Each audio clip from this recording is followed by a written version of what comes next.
খবর 24x সাথে আপনাকে স্বাগত। নতুন নতুন খবর জানার জন্য আমাদের চ্যানেলে চোখ রাখুন।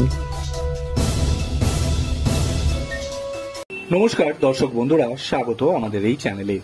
নিট বিতর্কের মাঝে এবার স্থগিত নিট ইউজি কাউন্সেলিং।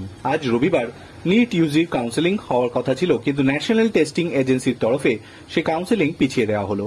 কবে এই কাউন্সেলিং হবে সেই তারিখও ঘোষণা করা হয়নি এনটিএর তরফ থেকে। ডাক্তারি প্রবেশিকা পরীক্ষা নিটের ফল প্রকাশের পর থেকেই বিতর্ক শুরু হয়েছিল। একদিকে যেমন গ্রেস মার্কসের জোরে 67 জন প্রথম স্থানাধিকারীদের নিয়ে বিতর্ক হয়, তেমনি প্রশ্নপত্র ফাঁসের বিষয়টিও সামনে আসে। নিট পরীক্ষা বাতিলের দাবিতে গোটা দেশ উত্তাল হলেও এনটিএ এবং কেন্দ্রের তরফে সাফ জানানো হয়েছে কোনোভাবেই নিট পরীক্ষা সম্পূর্ণভাবে বাতিল করা হবে না। সুপ্রিম কোর্টের তরফেও নিটের কাউন্সেলিং বন্ধ করা হবে না বলেই জানানো হয়েছিল, কিন্তু আজ সেই কাউন্সেলিং স্থগিত করে দেওয়া হলো।